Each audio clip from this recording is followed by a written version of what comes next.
It probably is. I bought something new.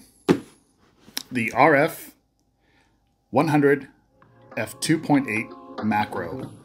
Man, I am excited about this. Let's get into it.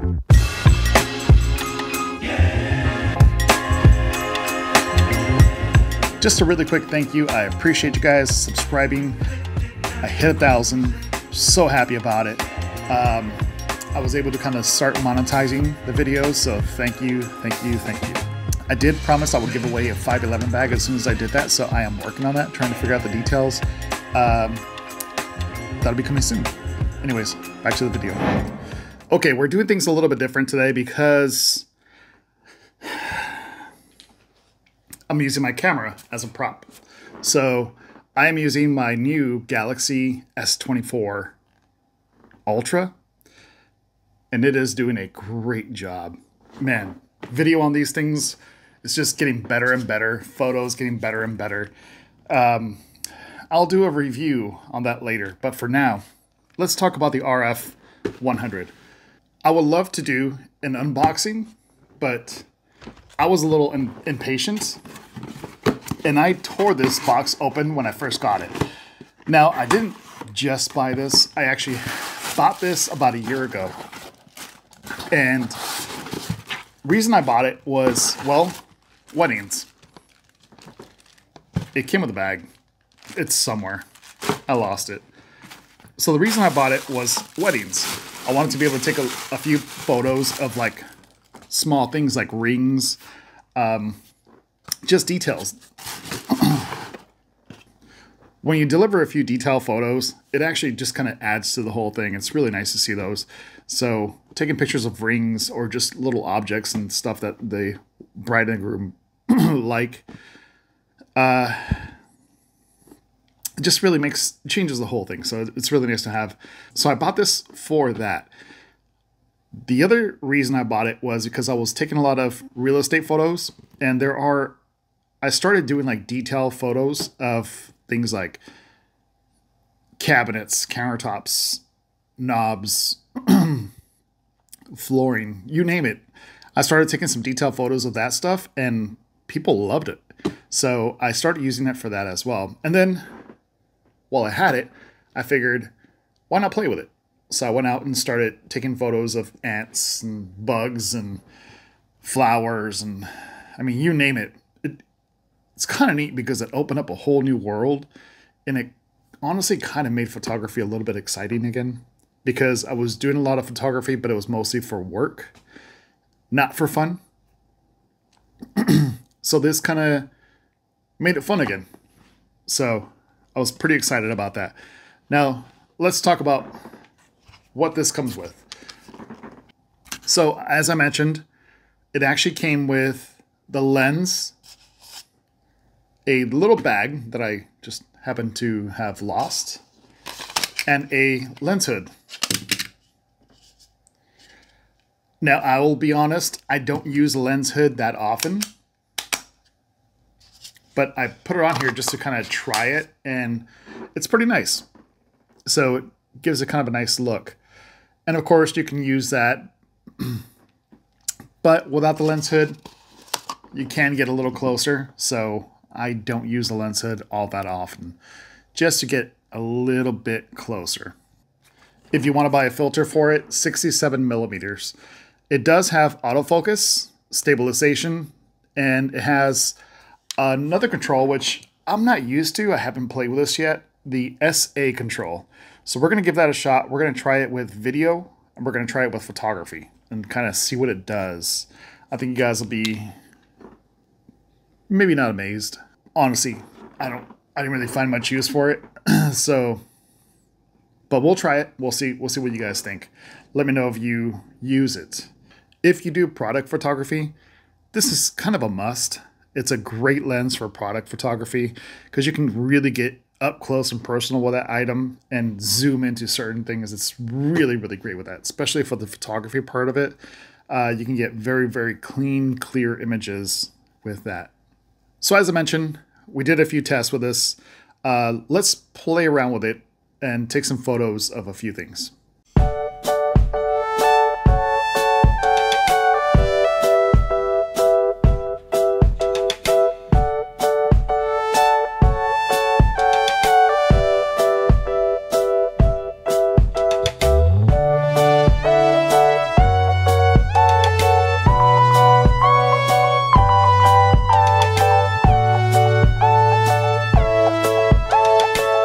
So now that we've played around a little bit with that, let's play around a little bit with the SA control.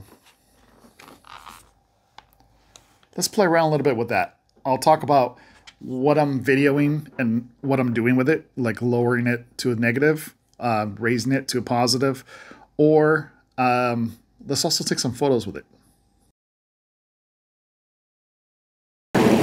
All right, I'm at a popular place that's a little busy here, but here we are at 0. It's recording. Let's go negative. Back to 0. Negative. Back to 0. Now let's go positive. Back to 0.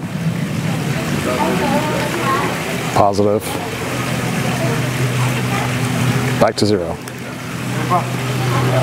Let's go for the extreme. All the way negative. All the way positive.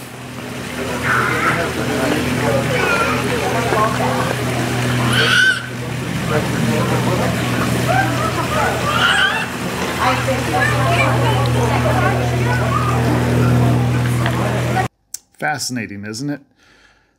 When I went all the way to plus, it kind of separates a little bit of the actual item that I'm videoing or that I'm videoing and the back. There's a little bit of that,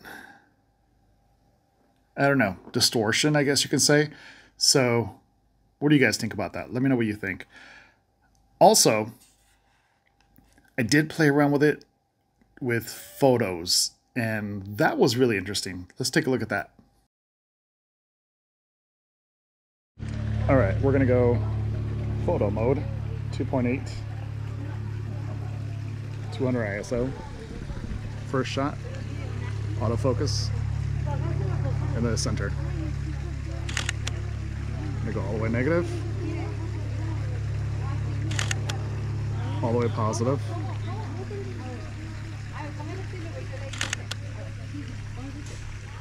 and we're gonna go quarter negative, quarter positive.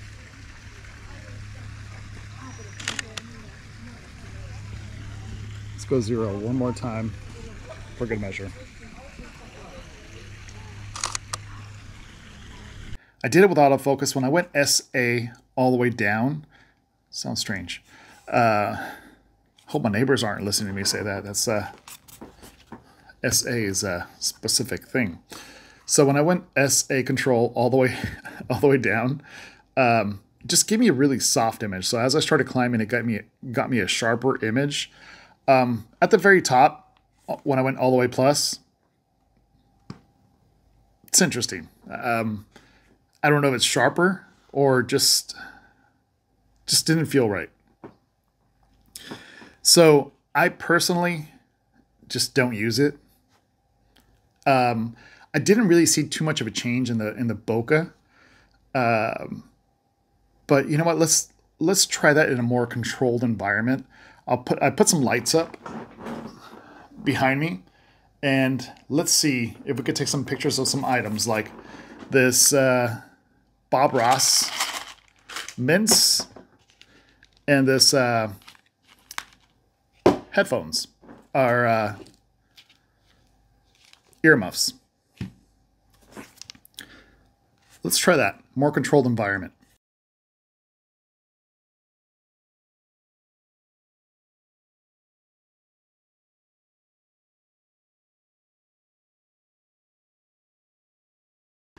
So as I mentioned, you know, it's nice because this lens did kind of open up some doors for me. It made things kind of nicer. I was able to take photos of items that were just challenging to take photos of.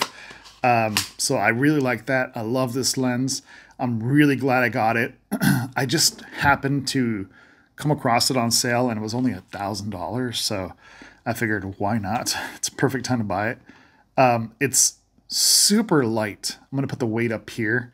So it weighs nothing, so it's easy to carry in the bag. It is a little bit taller than, I don't want to say it's taller than I like, but it's a little bit taller than some of my other lenses, so it does take up a little more room, but it's still light. Now, I'll be honest, I've taken this on several road trips and I haven't used it once. So I may start leaving it at home. So honestly, it's just a fun lens. Yes, it's $1,000, but it's well worth it. It's nice to have in your arsenal. So I am never selling this lens. I'm going to have a lot of fun with it. The hardest part about this lens, the negative sides, is trying to focus on stuff. There are times where my autofocus will work. Now, if you guys have an R5 or R3, and your R3 and R5s will actually focus on small insects automatically, please let me know so I can upgrade.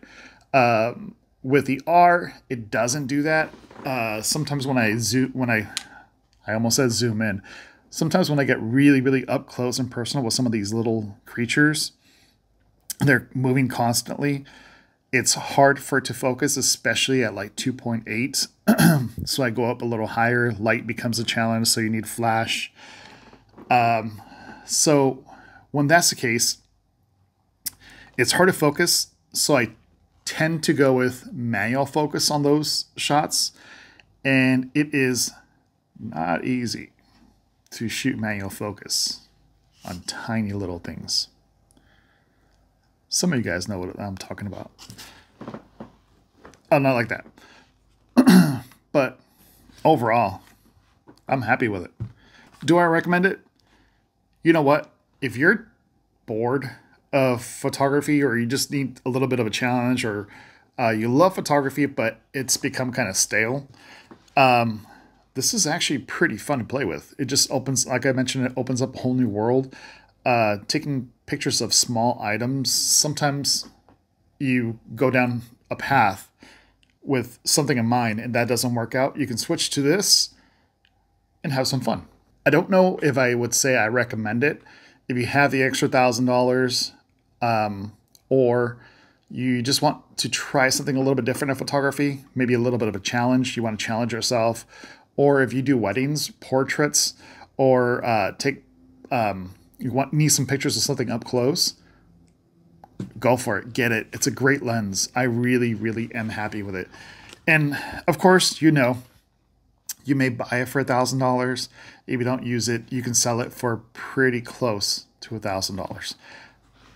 That is the RF 100 2.8 Macro.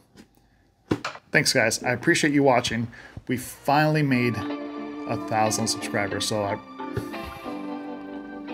thank you. Thank you very much. I really do appreciate you guys subscribing. I did promise I would give away a 511 Rush 24 bag, and I'm working on it, I promise. I'm just trying to figure out the best way to pull a name. It's challenging. I don't want to write down every comment and put it in a bag and pull it, so I'm trying to figure that out. I will make a video this coming week, and I'll give that away. So look forward to that. I'll talk to you guys later. Take care.